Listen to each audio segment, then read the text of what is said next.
Welcome to the Barcelona Podcast, episode 134, and this opinion is brought to you by the most influential voices in the FC Barcelona community.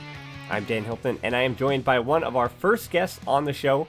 This time, though, coming all the way from Barcelona, but usually can be seen and heard with the Peña Blaugrana Los Angeles. It's Jose Morataya. How are you doing today, Jose? I'm doing great. Thanks for asking, Dan.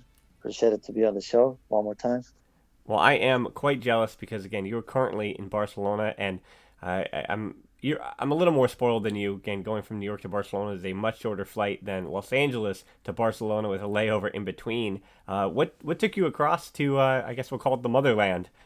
Well, this is a trip that we, as a Peña, we organized it at the beginning of the season, and we just, we put on ahead of schedule. We put the Athletic game, as a pretty much as a deal to try to get our members going to for either a first time or whatever the case may be. And selling the Athletic game, pretty much he sold himself. And it was a good game. Camp Nou, a game that at the beginning of the season we thought it was gonna be a decisive game to pretty much decide the league, and it turns out to be that way because the way it's going, you win on Saturday, and chances are pretty good that the league will be ours. Right, that's exactly it. This winds up being not only a pivotal game, but the game for La Liga. And it is funny how the way the schedule always shakes out there. We always think of, it's not like you're trying to capture a treble all within a week of each other.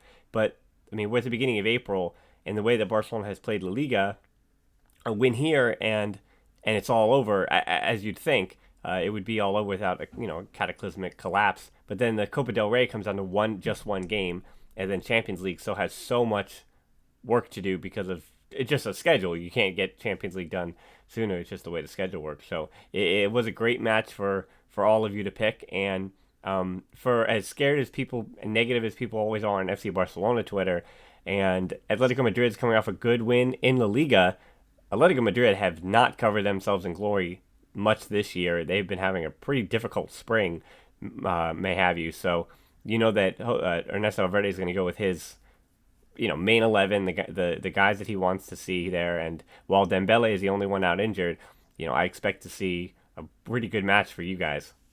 Oh yeah, definitely. Yeah, obviously Valverde's situation, I don't know, this season is a little bit, for a lot of fans is like in between, like some they support and some they don't. You don't know what you're gonna expect with the lineup.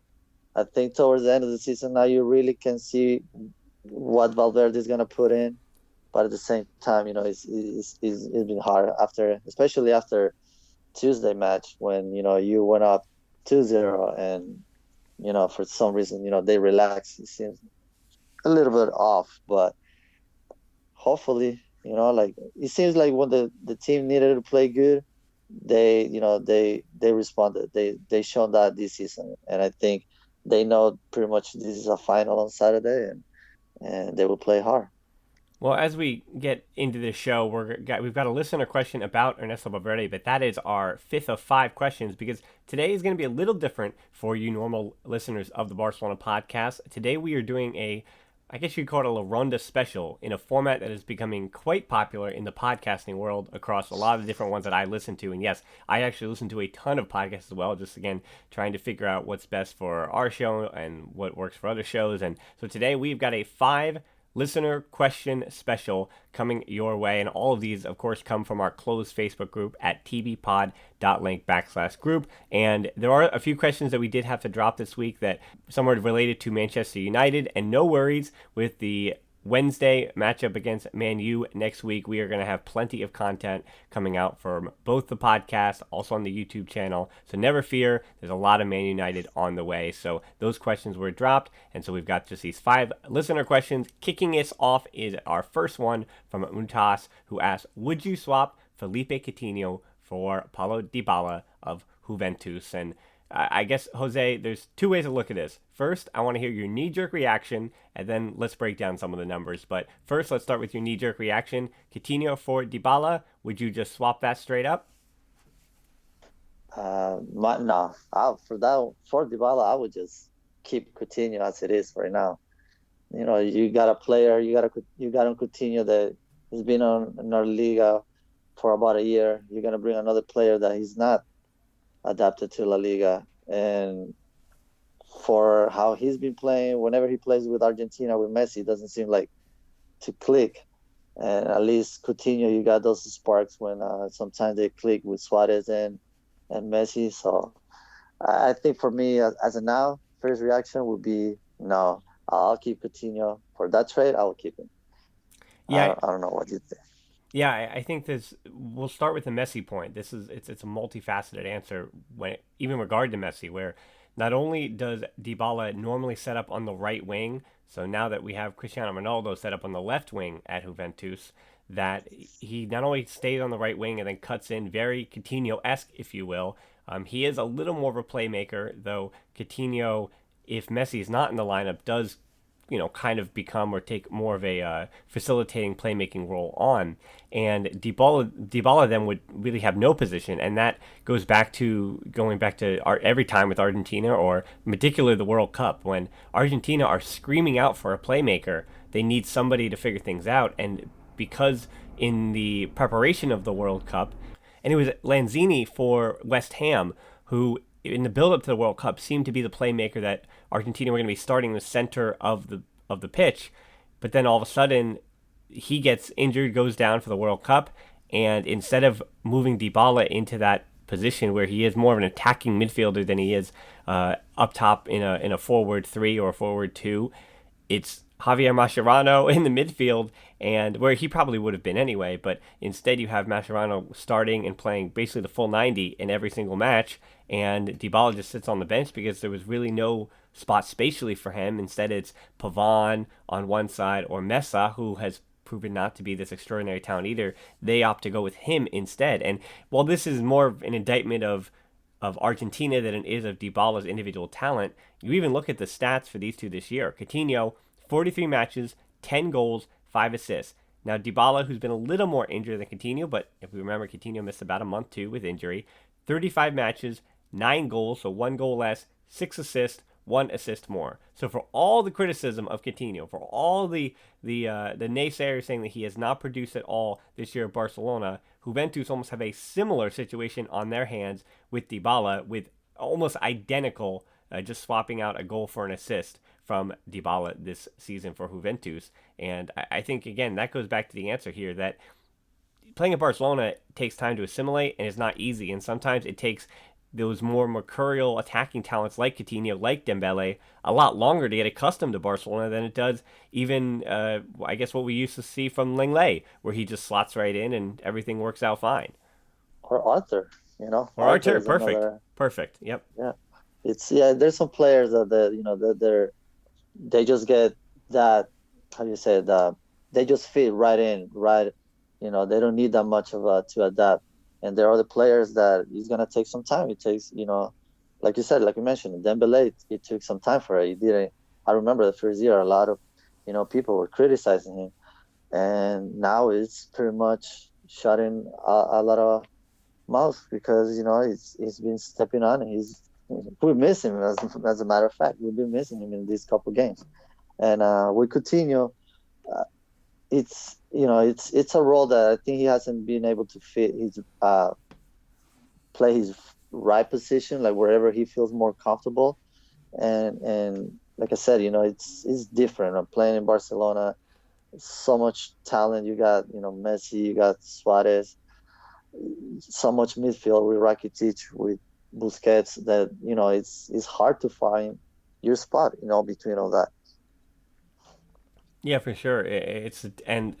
Along with the same lines of carving out a space and taking that time to get accustomed to what you need to do, we're going to transition right into our second question of the day. It actually comes from the Barcelona Podcast administrator and my wife, Rosie. Where does Malcom fit with Barcelona? So we're going to stick up with that forward line.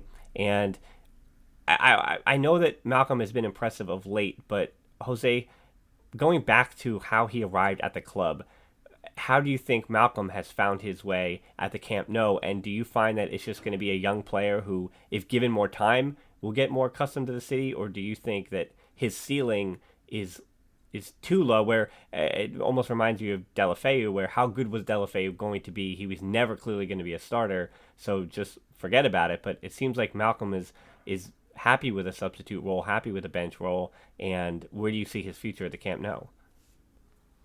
Well, I'll see him with a long-term future for us. Um, Unfortunately, I haven't seen Valverde put a lot of trust in him. As of now, with the current team, he, as you mentioned, he has accepted his role as a sub, and I think he sees himself in the long term being a starter. And I'm talking when when we lose a striker, because eventually we're gonna lose either Suarez. He's soon to be out of Barcelona based on his age.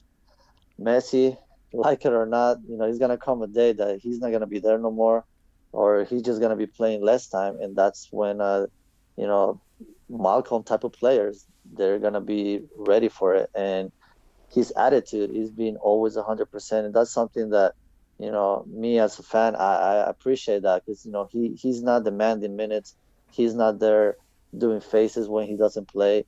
It's all the opposite. And unfortunately, right now, there's no when Dembele is on top of his game. I don't see a spot for Malcom on the starting 11. But like I said, once these two big names are like not playing the whole 90 minutes, that's when he comes in, and he will give you like that energy like Pedro used to, bring it back in the days. When you put him in like in the second half, and he will spark the team. That's something that I see from Malcom doing, and he has done it the times that he has played. Yeah, I'd love to answer this with some naivete that we know the future of the club when we are finally living in which will be sooner a post Luis Suarez world than a post Messi world, that you're going to need some other talent at the club. And obviously when Messi does finally hang up his boots or takes on a more limited role, that that the club is going to splash major money on potential replacements.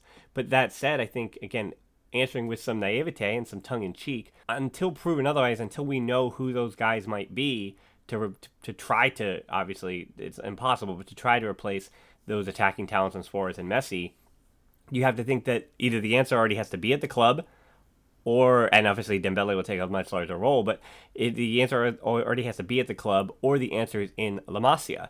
And when I look at the wing position in La Masia, other than yes, Abel Ruiz plays sometimes on the wing, but he really should be a number 9 striker as a future talent wherever he may be. And so Ansu Fati, who we've mentioned just briefly on the show, he's only 16 years old, and he's a big part of the UEFA Youth League campaign they have. But again, I think the most promising winger in the academy at the moment is just 16 years old. So he is quite a few years and quite a few ways away. I think its wing depth is not something that at the top levels of La Masia you see a whole lot of at the moment. It just seems to be a shallow position at the top level to potentially contribute to Barcelona in the future.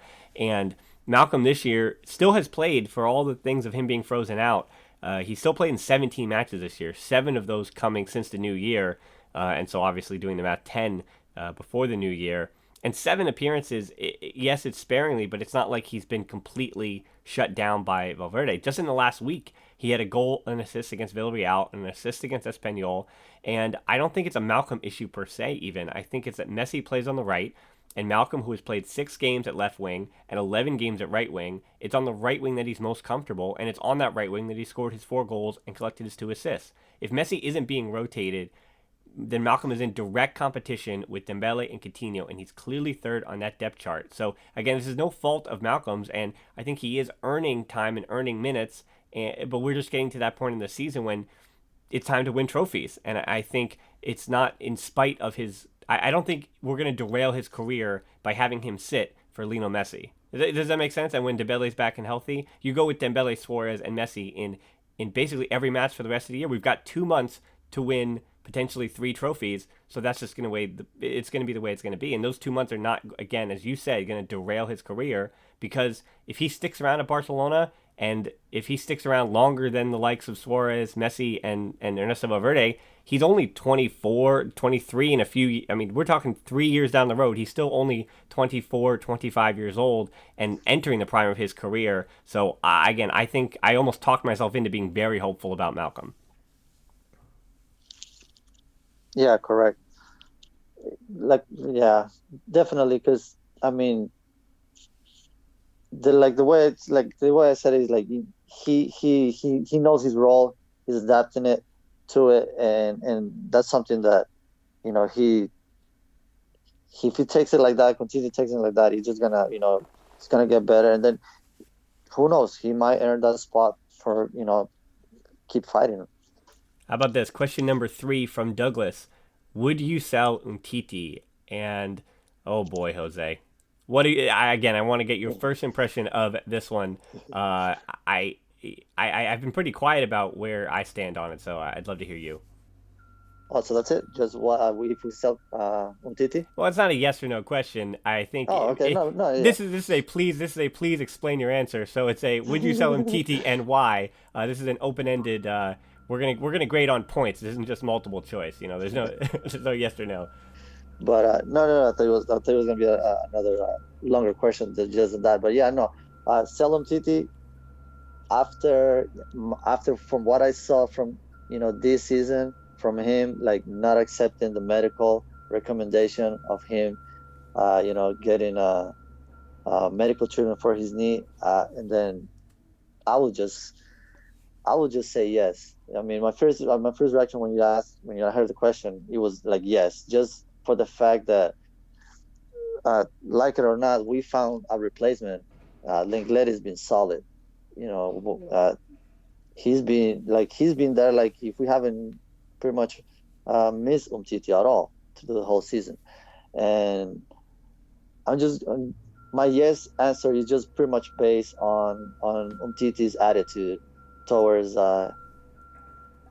his decision of not getting a surgical procedure on his knee. Because if he would have got it done early in the season, yeah, he probably might be coming back right now, which is kind of what is happening right now. But at least his knee would be more close to 100% being healthy. Now is just treatment where he can just fall again on that knee problem, and then what? He's gonna need surgery for sure, and then he's gonna miss more time.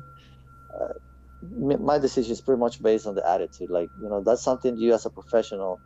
I understand that you want to play, that you don't want to miss the whole season, but you gotta see that a doctor, which is another professional, he's telling you that you need surgery.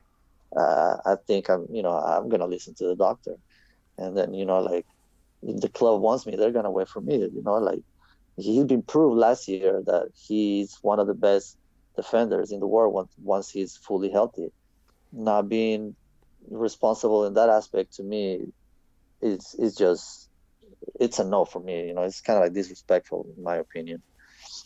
Yeah, I think that's basically the thought experiment that we're going through, is that with that knee injury, because of the way he's handled it, it seems like he's handled it personally. And again, when it comes to injuries, you never really know what kind of advice they're getting. And this is coming from Barcelona sources that they told him this thing and he denied, or he refused to go about it the way the club wanted to go. And you don't know where those sources are coming from. So, and it doesn't sound like a lot of information has come out of the Umtiti camp either.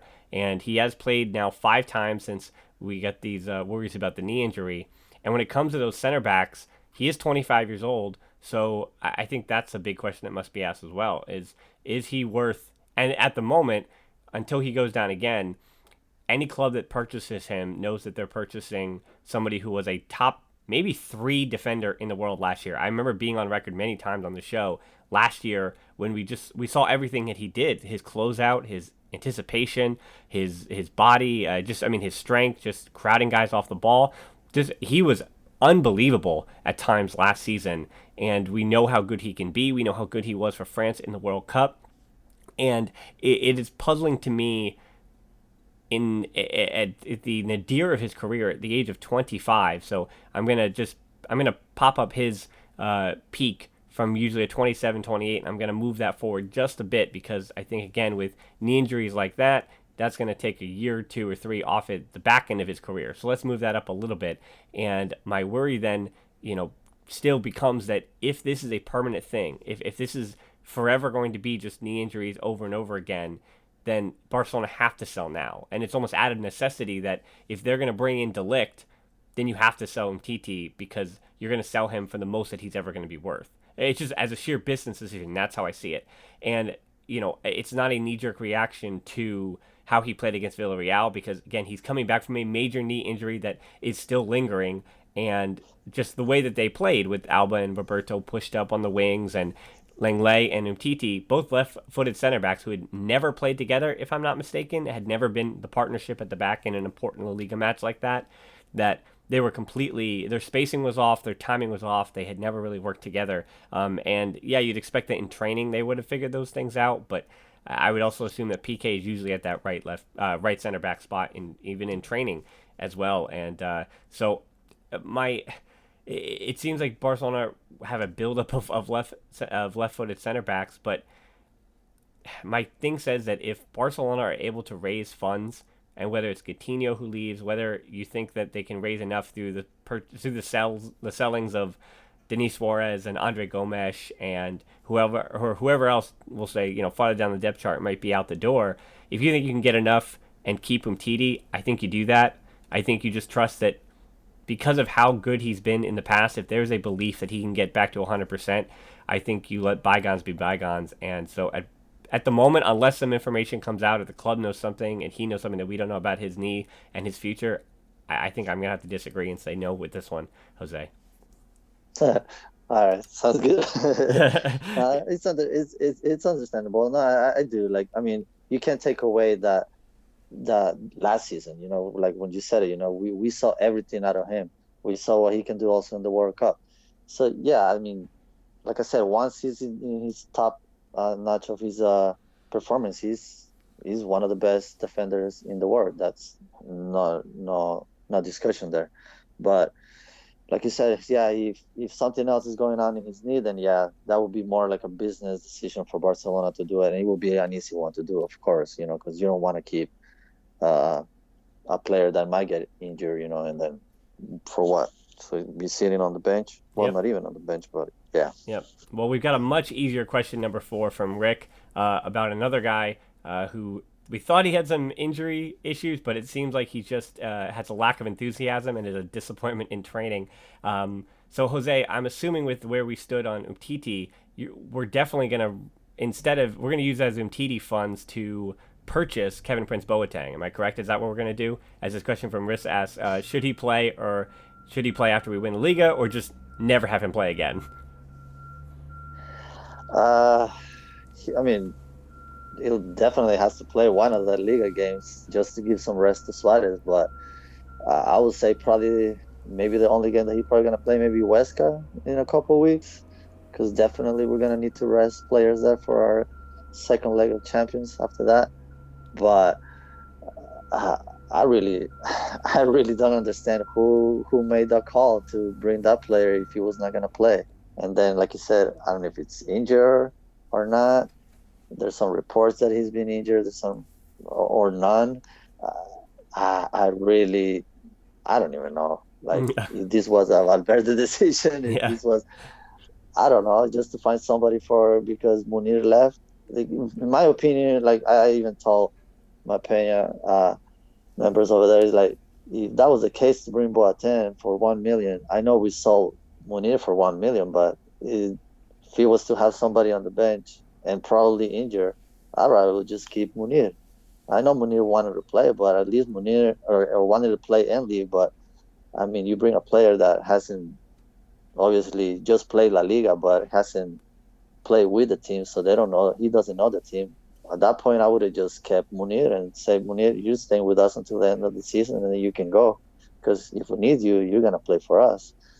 But I don't know. That's something that I would have done with Boateng. I have no idea what happened there.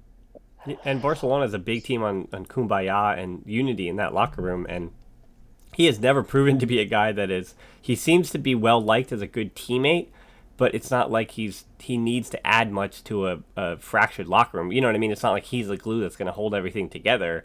It's they have their culture already that he was either going to make it worse or just join a clubhouse that already seems to be pretty well accustomed and getting along and has their rhythm and their rhyme. And in the two matches he played this year, firstly against Sevilla in the Copa del Rey back in January, a 2-0 loss, mind you, to Sevilla, and then that ugly 1-0 win over Real Valladolid in February are his two appearances in a Barcelona shirt, and I think that's where you leave it at.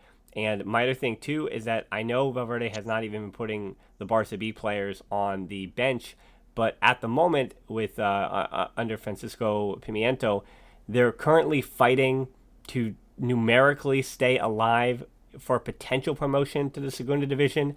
But I think numerically, they're one loss and another win from one of the top 6 teams, or 4 or 5 teams, whatever's above them. They're basically 1 loss or 2 losses away from basically being mathematically unable to rise back up for a potential spot to even compete for a promotion. So if there comes a time when Barca B are going to just be stuck in that 3rd division for next year as well, then there's no reason why, again, we don't see an Al Ruiz or we don't see... we know that Carlos Alenia can also play on the wing, so if you're playing against Huesca, you put Alenia on the wing and you put Malcom at the 9, and then you don't think twice about it. I think it's time for Prince Boateng. There are so many other potential options, and again, with the way Barca B is basically going to be eliminated, then I'd love to see just a one-off game for an Al Ruiz or somebody, particularly if Barcelona get the 3 points against Atletico Madrid, and then you'd think that La Liga is also going to be done and dusted over this weekend, so you're going to have a little more legroom there. So I would love to see Valverde stretch his legs a little bit there, and so I don't expect to see Prince Boateng or Murillo for the rest of their time, and this one is going to be, again, he was on a loan. I think this is one of those that he's going to show up on lists someday down the road, worst Barcelona loanee signings ever, that kind of thing. And that's, I think, the only place he's going to fit. Oh, he might get a trophy or two as well to raise at the end of the year and tell his family and friends and to point some more fingers at his brother, Jerome Boateng, and that's about it. Yeah, well, he will raise trophies. I know that. Yep, for sure. Yeah. And we have been talking about Valverde, so let's get to our final listener question. This one from Andre, and I'm going to mix it in actually with one from Eric. So I am cheating. We're basically five and a half questions here. So Andre asks, does EV rely on star power to win games? And Eric asks, has Barcelona learned from the Roma game, and is Valverde trusted to lead us to Champions League glory? And I can't tell, Jose, if these questions are in response to what happened with Villarreal, and I think I also want to start this by framing my mindset at the moment that I think, yes, the Champions League, because it's a knockout game, is going to be there's so much more weight in those matches because it's knockout than what's happening in the Liga at the moment. So I don't think of it as Barcelona dropping 2 points, but they had 0 points, and then through Messi and through Suarez, they come on as subs, they got some rest, and they find a way to will themselves to victory. And so I said this on our Patreon, where we do the match reviews over at patreon.com, that the will to win of this team is not the same as last year. I think this is a mentally different team, an emotionally different team than it was a season ago, where PK and Rakitic and Messi and Suarez are playing with not a confidence that they don't have, because obviously they're some of the best in the world. They obviously have loads and loads of confidence, but they're playing with a desire in that final 20 minutes that makes me believe that they would have gotten an additional goal last year at Roma. I do truly believe that. I have positive thoughts, and I think Valverde has instilled that confidence in them in year 2. So it's, of course, he relies on his stars to win games, but I think that his rotation is fine. I'm not worried that our bench is going to have us lose everything. I think our starters are operating in a way that it's time to bring home some trophies. Yeah, definitely. Yeah, the rotations, they've been late in the season. They've been good. Like I'm part of it. You have to do it. There are times to do so, and there's sometimes like when you expect them to be done, he hasn't done it. And back to your point, like to the Roma game, why he didn't do it, and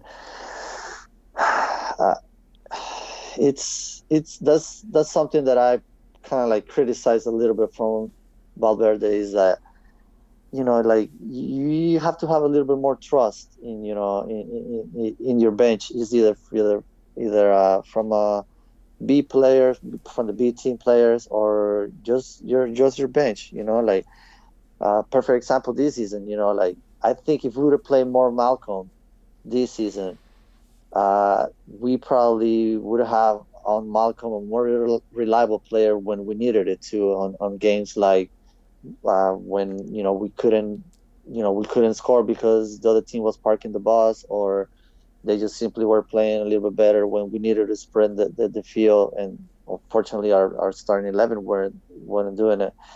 So yeah, with Valverde, it's to me it's like a hit and miss sometimes.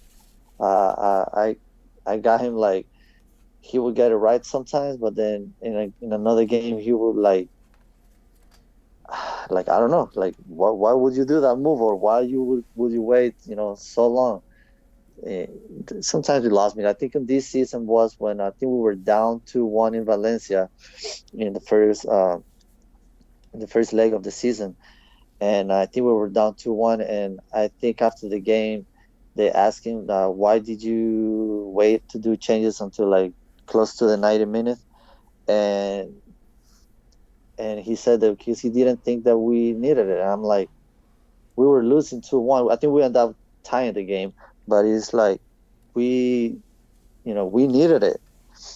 And he's like, and his response was like, no, we didn't need it at the moment, a sub. I'm like, obviously our starting 11 was losing the game, so you definitely need a little bit of spark. You need something to change it up because they're not doing it. Yeah, I'm interested to see moving forward, and I hope I don't see this moving forward, that when he has his different formations this year, again, last year was really just that 4-4-2 that he was utilizing.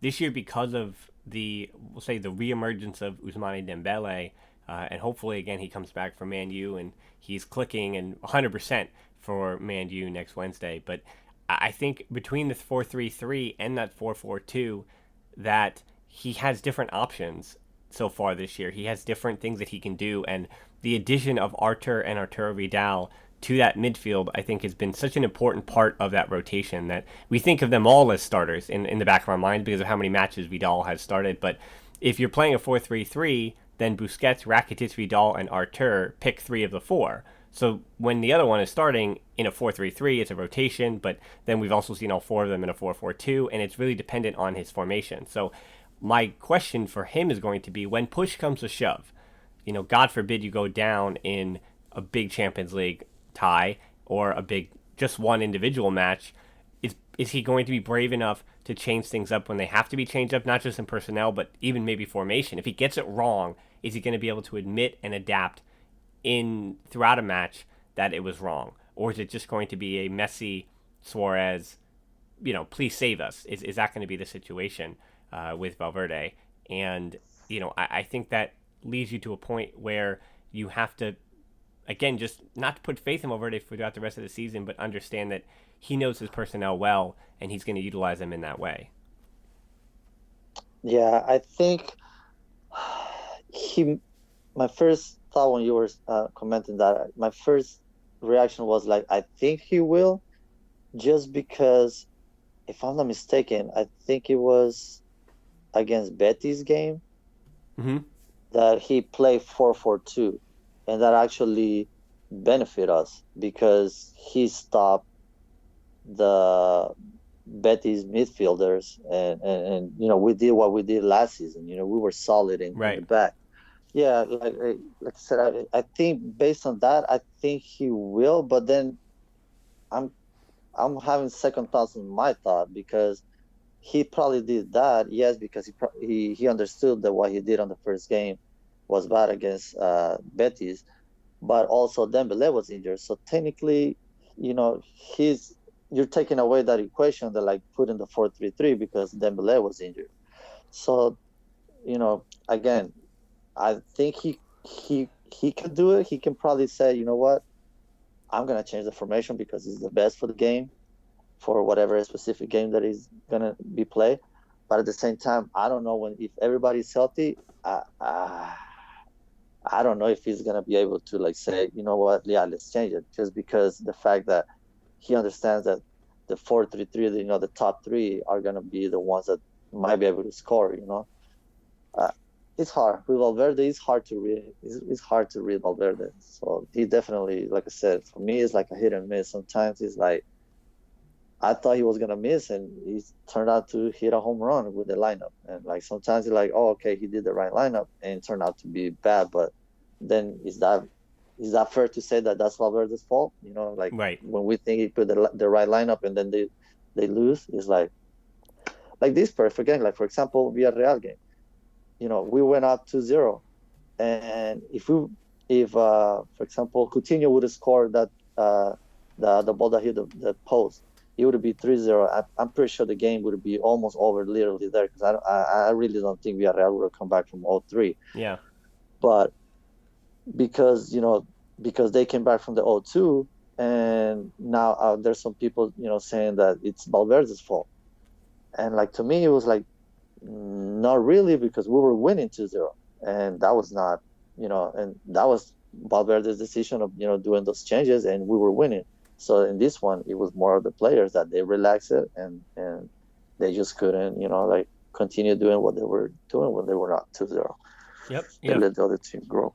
Yeah, for sure. And there's a reason we haven't we mentioned the name in Artur, but the reason we haven't even touched on some of the rumors about him this week and his lifestyle, whatever, what have you. I think it's all that tabloid garbage, and I think I said it on last week's show that Artur has played. He went from the Brazilian league straight into La Liga, and as we saw with Paulinho when he had a huge drop off in the second half last year, it's a difficult thing to play for basically almost over a year of constant league action, and I think it's weighing on his legs. And whatever it is that you read about protein shakes or partying or whatever it have you, I think you can disparage that. Again, he's a very young player, and he, I think, has the maturity already to understand that if he's doing the wrong things, I mean, if you have to answer to Messi, and you know what I mean, you look across the locker room and you're doing the wrong thing, and you're going to let your team down, and you have to look Messi in the eye and say, my lifestyle is putting your trophies in jeopardy. I don't think any player in the world has the gall to do that, and so I think again it's just a matter of trusting that the player's doing the right things, and don't necessarily read into all the things that that you're told with all that kind of gossipy news-related things. And then, the final point on this Valverde that I do want to make too is that, with the NBA season winding down, I look at, the Milwaukee Bucks, and I can't believe I'm talking about the Milwaukee Bucks on a Barcelona podcast, but they have a Coach of the Year candidate in Mike Budenholzer. They have a MVP candidate in Giannis Antetokounmpo, who's just this, transcendent athlete at the moment.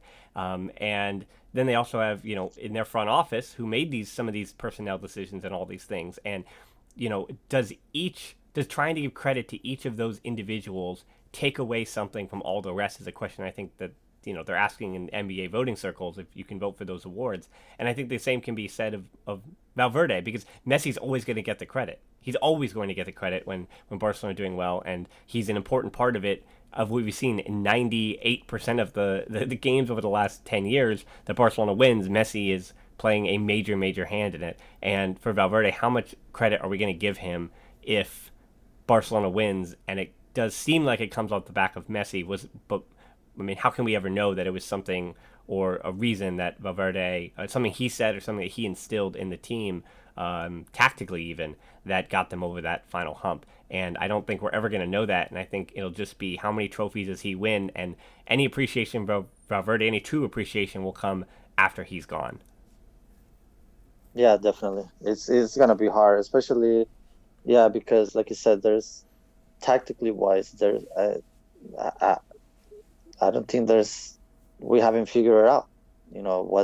What does he do? Like, and it's hard, like, because you could have said that with Pep team, you could have said that with Lucho team, and with Tito too. But I mean, they all come from the same thing. Well, Valverde definitely is a different mentality, and it is gonna be hard.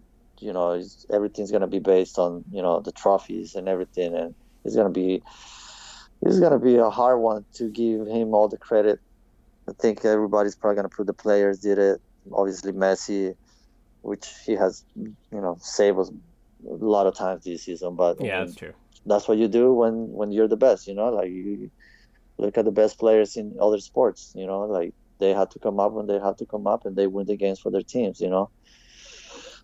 But with Valverde, it would be hard to give him a little bit of credit just for the fact that he has established his like something that you can say, this is how Valverde plays. This is how Valverde, put players into the pitch and do what they do.